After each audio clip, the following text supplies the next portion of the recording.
Time to take a look at the Helm, the new generic lord added to the High Elves. Today, Tactical Lich is going to be taking him in this High Elf build against my Greenskins, backed up by Caradran, the legend here himself, a very strong character we've talked about before on his Fancy Phoenix.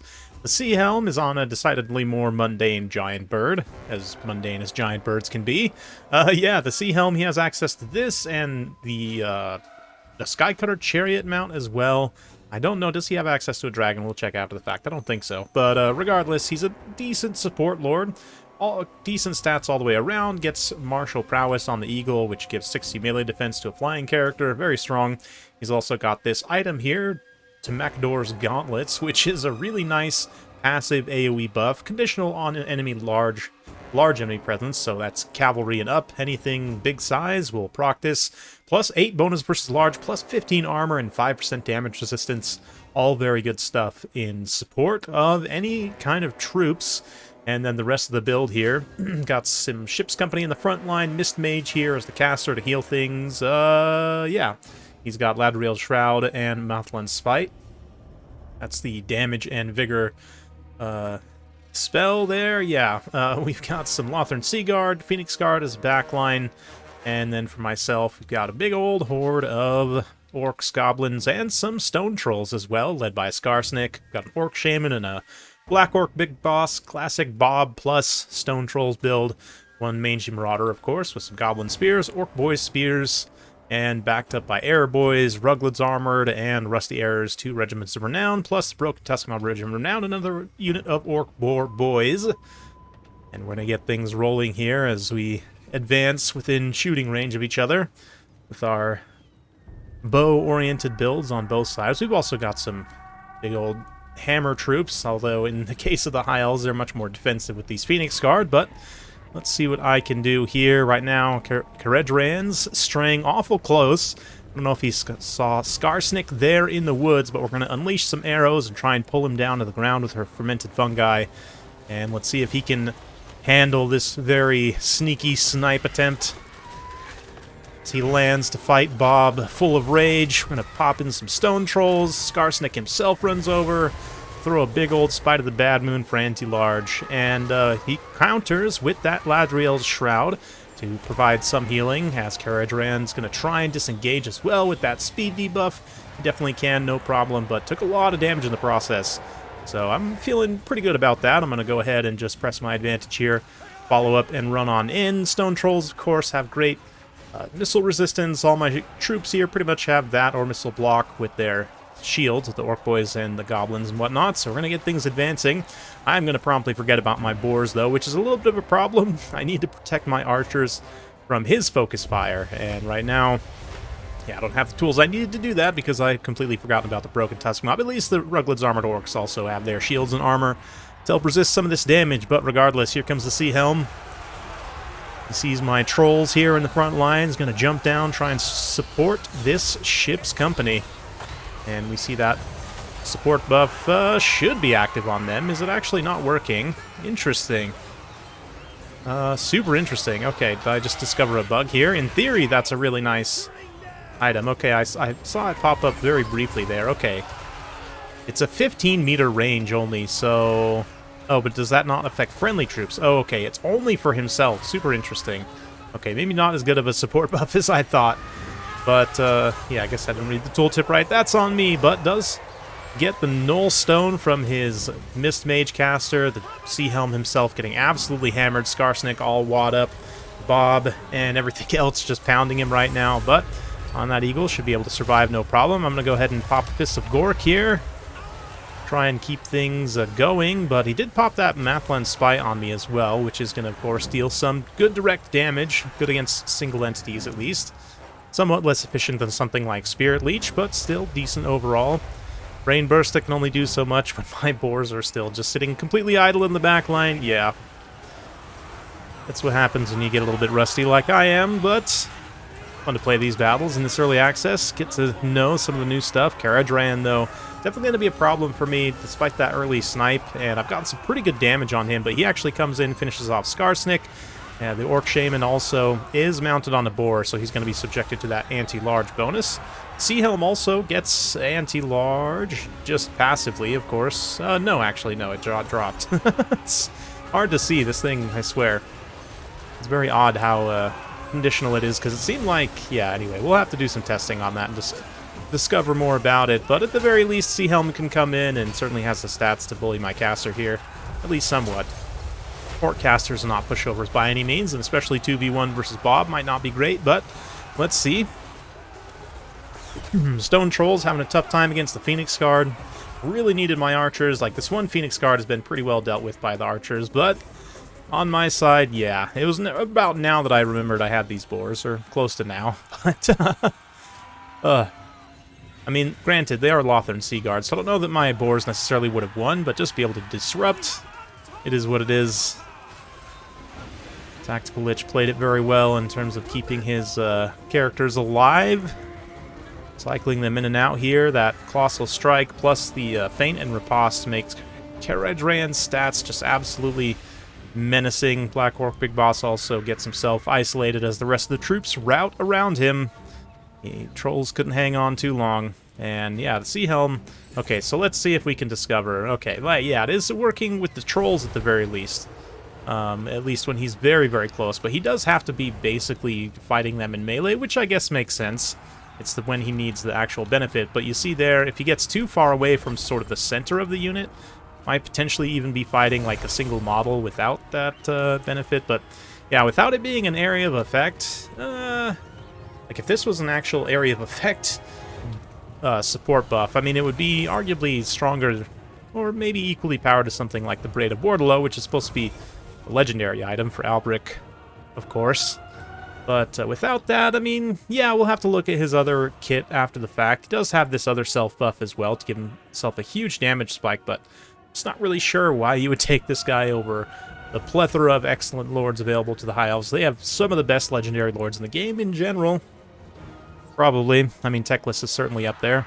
And, yeah, you've got some really good combat lords as well. Of course, you've also got decent generic caster lords in the Archmages, but yes, finally my boars being shamefully deployed after watching the rest of the army go down. They're not going to be able to do a whole lot here against all this, but try and see if we can come forward and maybe, yeah, charge some targets that are less prepared. That Sea Guard, we can get a little rear charge there, even though those goblins were outed as soon as I got into combat.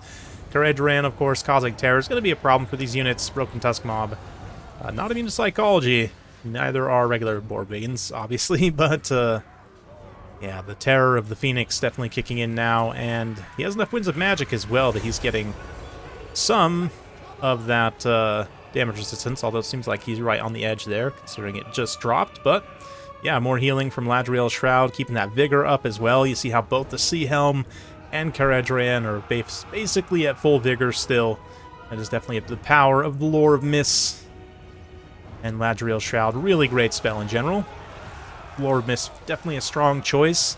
High Elves obviously have all the common lores and high magic, which gives them a lot of different variety and great selection of different lores of magic. Really opens up what you can do there.